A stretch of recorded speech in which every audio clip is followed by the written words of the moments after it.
Bonjour à tous, mon nom est Francine Lamarche, coach de convergence à Terre d'Émeraude. Je viens aujourd'hui vous raconter une histoire, vous raconter l'histoire de Karima. Donc, Karima est venue me consulter récemment pour un problème au niveau de sa vie personnelle. C'est une personne qui me disait, j'ai l'impression de ne pas vivre vraiment, j'arrive pas vraiment à créer de relations qui me satisfont, je me sens tout le temps envahie, j'ai tendance à m'isoler. Et j'ai fait quand même beaucoup de thérapie, mais je réussis pas, malgré tous mes efforts, mes lectures, les changements que j'ai apportés dans ma vie, j'ai pas réussi encore vraiment à installer un nouveau comportement. Fait que donc, je prends le temps de lui demander qu'est-ce qu'elle désire. Puis ce qu'elle me dit, c'est moi, je veux créer des vraies relations satisfaisantes, enrichissantes, puis être capable de prendre ma place. Parce qu'elle dit, quand j'arrive pour parler, je me sens tout le temps inquiète, insécure, puis j'ai de la difficulté là, à dire qu'est-ce que j'ai à dire. Fait que donc, je prends le temps là, de voir avec Karima. C'est quelqu'un qui présentement habite le Québec et c'est une personne dont les parents ont déménagé lorsqu'elle était jeune. Ils proviennent, ils habitaient au Maghreb. Donc, c'est une famille de 4 enfants et Karima est la plus jeune. Fait que, puis ce qu'elle me dit aussi, c'est que c'est quelque chose qui m'arrive souvent dans ma vie. Avoir des personnes qui proposent de l'aide sans même que je l'aille demander et qui finalement prennent beaucoup de place, tiennent pas compte de ses opinions et puis elle vit de l'insatisfaction à chaque fois finalement, à chaque fois que cette situation-là se présente dans sa vie. Fait que moi, ce que je lui demande, j'ai dit, conte-moi des faits qui démontre là, ce que tu viens de me dire, là, ce qui se passe dans ta vie. Fait que ce qu'elle me raconte, c'est que récemment, elle voulait donc à Montréal s'ouvrir un local pour pratiquer sa vie professionnelle. C'est une personne qui fait du PNL. Donc, c'est ça, elle est en recherche de local.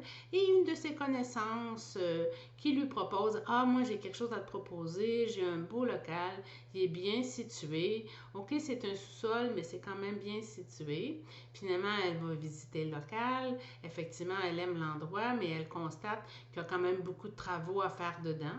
Fait que son ami, sa connaissance, plutôt François, lui dit, ah, il n'y a pas de problème, aménage-le à ton goût, moi je vais soustraire tes investissements du loyer.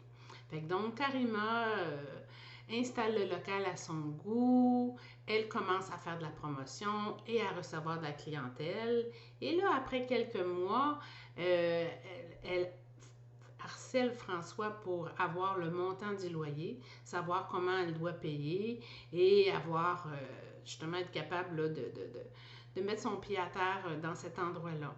François lui a pas encore donné le prix du loyer et ah, attends, ça presse pas, t'es en début, je veux te donner une chance. Et François devient de plus en plus pressant. OK, il l'invite à des rencontres, il l'invite à sortir et il lui donne même des conseils au niveau professionnel non sollicités. Fait que Karima est de plus en plus mal à l'aise dans cette situation, même si elle lui a dit clairement qu'elle n'était pas intéressée à sortir avec lui.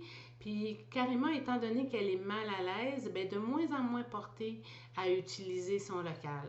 Fait que donc, ce que ça fait, c'est que sa clientèle est en baisse, elle ne fait pas de promotion, elle va se trouver toutes sortes d'excuses pour pas aller au bureau, pour pas faire de promotion et elle est beaucoup dans un mouvement, là, comme elle me dit, là, elle dit, je remets au lendemain, je fais pas ce que j'ai à faire, euh, je laisse aller les choses finalement. Fait que donc, je pense que avec cet exemple-là, je demande à Karima comment elle me vit ça, tout ça. Et à ce moment-là, moi, on fait une glitz ensemble. La glitz étant la grille de lecture des inscriptions traumatiques subconscientes. Fait que là, je pose des questions très précises à Karima et puis je lui dis que le but de l'opération, c'est vraiment de comprendre c'est quoi le lien que son cerveau a fait.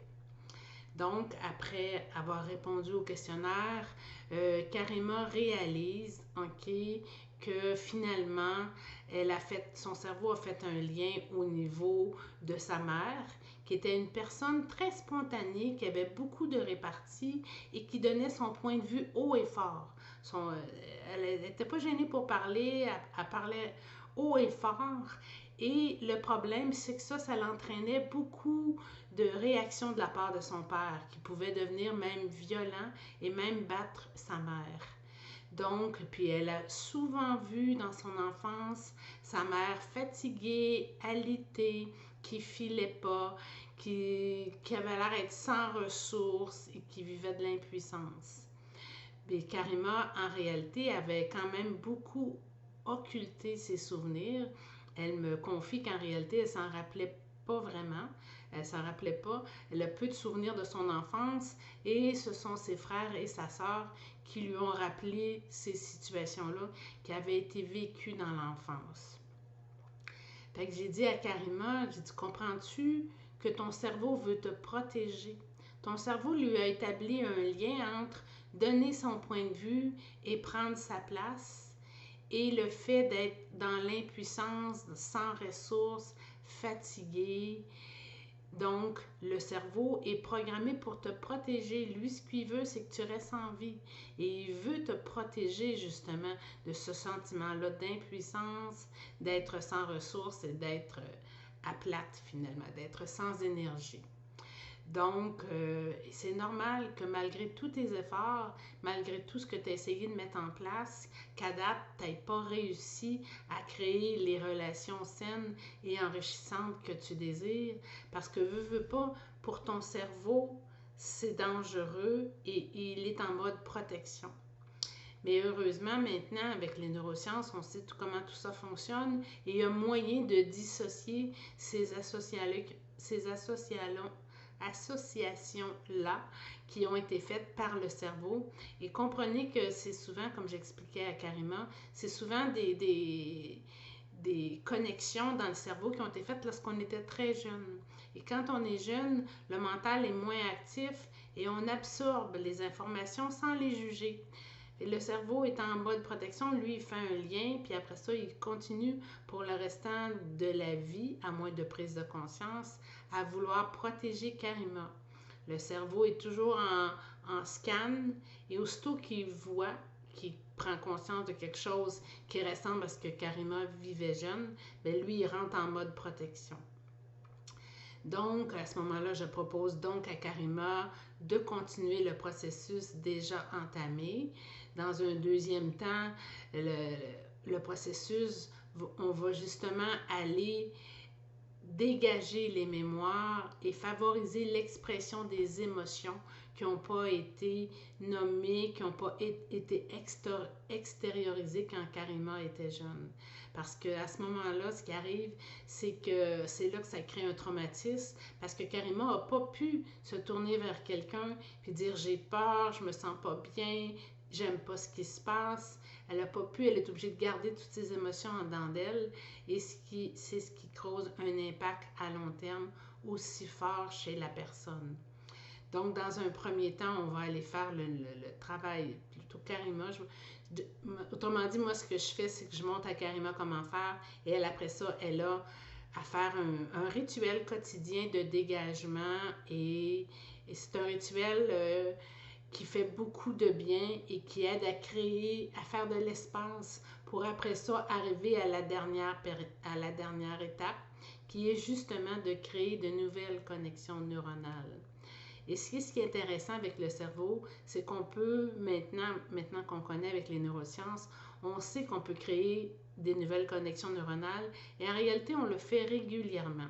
Je vais vous donner l'exemple quand vous avez appris à conduire. Au début, vous devez y penser.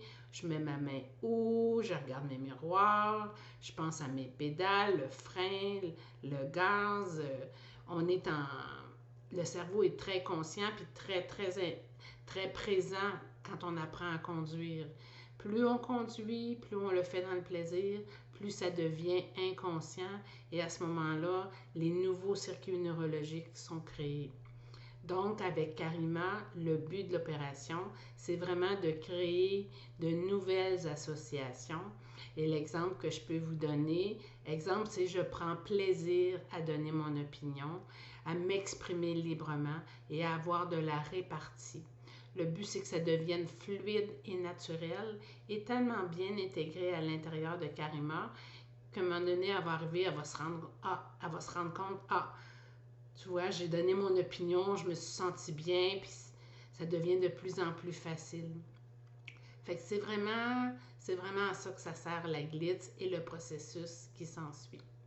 Donc, Karima était, je vous dirais, quand même impressionnée, était abasourdie aussi. Il y a toujours un temps d'intégration après, parce que naturellement, le cerveau qui a commencé à donner de l'information va continuer à en donner dans les jours qui suivent. Donc, il y a un moment d'intégration, de dégagement qui continue. Par contre, le fait de mettre le doigt directement sur le levier, ça permet par la suite d'agir directement à la bonne place et d'aller transformer cette association-là qui n'est plus nécessaire maintenant dans la vie de Karima. Karima n'est plus une petite fille de 5-6 ans et maintenant, en tant qu'adulte, elle peut choisir un nouveau comportement, une nouvelle association au niveau de son cerveau.